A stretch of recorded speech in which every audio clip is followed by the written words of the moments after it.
Seminari Tinggi Santo Petrus Pematang Siantar terletak di Sinaksak, Kecamatan Tapian Dolok, Kabupaten Simalungun, Provinsi Sumatera Utara. Di tempat inilah para calon imam diosesan dididik, dibentuk, dan diutus untuk menjadi gembala umat. Para calon imam berasal dari 6 keuskupan, yakni Keuskupan Agung Medan, Keuskupan Padang, Keuskupan Sibolga, Keuskupan Pangkal Pinang, Keuskupan Tanjung Karang, dan Keuskupan Agung Palembang.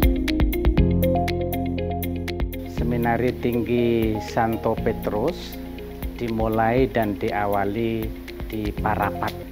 Pemilihan nama Santo Petrus dari rapat para Bapak Uskup pada pesta tahta Santo Petrus.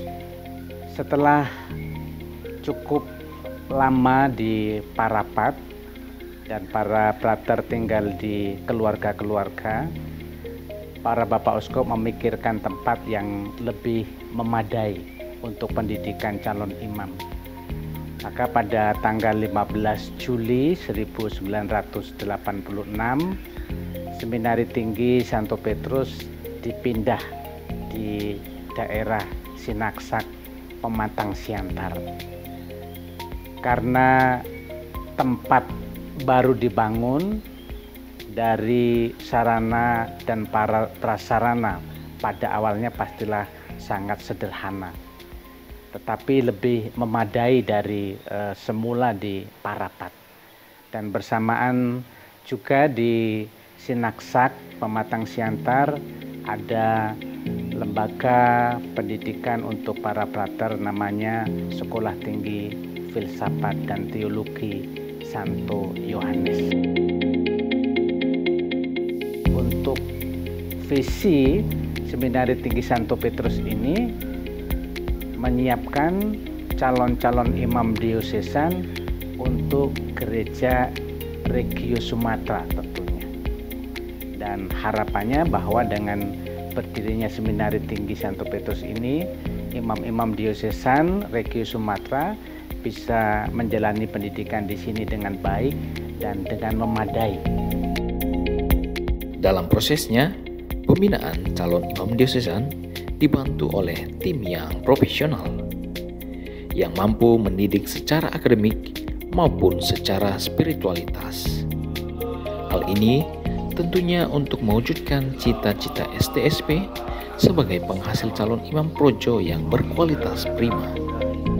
Di STSP ini kepada para calon imam frater diberikan pembinaan atau pendidikan yang mereka butuhkan. Yang pertama adalah bidang intelektual atau bidang akademik yang dipelajari di Sekolah Tinggi Filsafat dan Teologi Santo Yohanes. Hal lain yang diberikan adalah yang terkait dengan kepribadian. Kepribadian maksudnya adalah supaya para frater mempunyai kepribadian yang mantap. Lalu juga hal kerohanian. Kerohaniannya yang mantap melalui kegiatan-kegiatan kerohanian yang ada di sini. Dan yang lain adalah yang terkait dengan pastoral. Di Seminari Tinggi ini banyak kegiatan yang terkait dengan pastoral untuk para frater supaya mereka nanti mempunyai bekal yang memadai dalam berpastoral menjadi calon imam. Dan satu lagi aspek atau hal lain yang diberikan di sini adalah terkait dengan kehidupan kebersamaan komunitas atau komuniter yang memberi bekal supaya para frater ini nanti bisa hidup dengan semangat sosial yang sangat tinggi, memperhatikan yang lain, mendukung yang lain. Itu adalah aspek komunitas atau komunitas. Di sini, para frater diberi kesempatan dan dituntun untuk semakin mengenali dan memurnikan panggilannya. Saya senang tinggal di Seminari Tinggi Santo Petrus ini karena saya dapat bergabung dengan berbagai pluralitas mulai dari keuskupan-keuskupan dan hidup doa yang sangat mengesankan bagi saya olahraga, kebersamaan-kebersamaan lainnya, terutama juga tidak ketinggalan yakni belajar. Begitu banyak fasilitas-fasilitas yang diberikan kepada kami para frater, sehingga saya merasa selalu bersemangat untuk menjalani rutinitas di seminari ini. Dalam proses bimbingan, kita mengajak para frater untuk bermenung, untuk mengolah diri, bagaimana dia melihat dirinya, mencoba dulu melihat sejauh mana dia merasa safe, merasa aman dengan dirinya. Kenapa itu begitu penting? Karena ketika orang tidak merasa safe, secure, tenang dengan dirinya, dalam relasi dengan pergaulan dengan sesama pun, ya sering juga demikian, tidak secure, tidak tenang, tidak merasa safe dalam relasi. Dan bukan hanya itu, sering juga ini menjadi tipe relasi dia dengan Tuhan sendiri. Maka dalam pengalaman bersama dengan para frater di sini, saya kemudian melihat bahwa kita harus belajar untuk mematangkan relasi dengan diri sendiri, lalu mematangkan relasi dengan sesama, dan itu akan berimbas dan itu sejalan dengan relasi dengan Tuhan. Saya percaya bahwa setiap problem kita itu berasal dari problem dalam relasi. Karena itu, para calon imam itu harus belajar berelasi.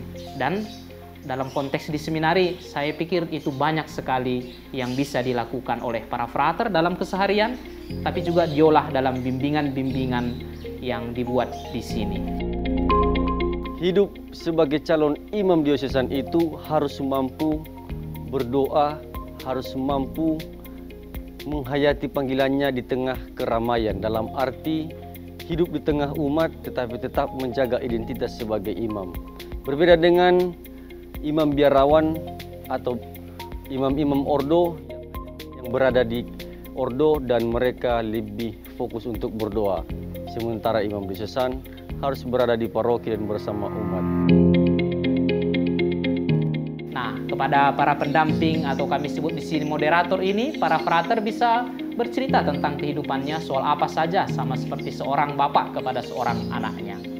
Nah, selain itu juga di sini ada pendampingan yang diberikan kepada frater, bisa kita sebut semacam pendampingan pengembangan panggilan, begitu kami sebut di sini. Biasa kami bertemu sekali seminggu.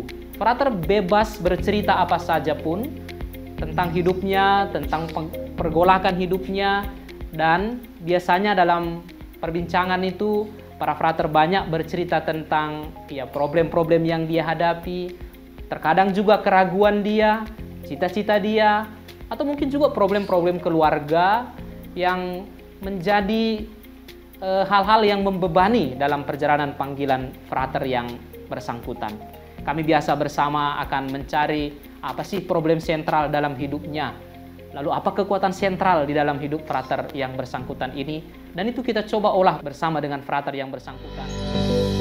Saya sangat terkesan dengan perkataan salah seorang formator. Romo itu mengatakan demikian, "Buat apa kau ragu dengan panggilanmu? Buat apa engkau berpikir bahwa kau tidak dipanggil? Toh sekarang kau sudah ada di sini, ada di seminari ini, menjalani segala rutinitas dan aktivitas di tempat ini. Sekali lagi, buat apa kau berpikir bahwa engkau tidak dipanggil?" Hal itu menyadarkan saya bahwa ternyata panggilan yang saya jalani selama ini adalah anugerah yang harus saya sadari, yang harus saya syukuri. Nah, anugerah itu, ungkapan dan perkataan pastor itu juga mengarahkan dan mengajarkan saya untuk memahami, oh betapa indahnya saya dipanggil dan disapa Tuhan. Seorang calon imam yang memiliki otonomi diri yang matang, menurut saya adalah seorang calon imam yang ideal.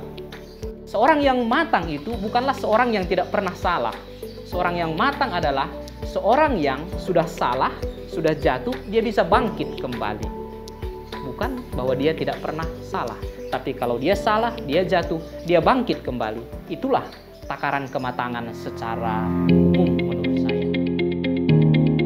Tahun ini, genap sudah 40 tahun Seminari Tinggi Santo Petrus berjuang dalam mempersiapkan gembala umat.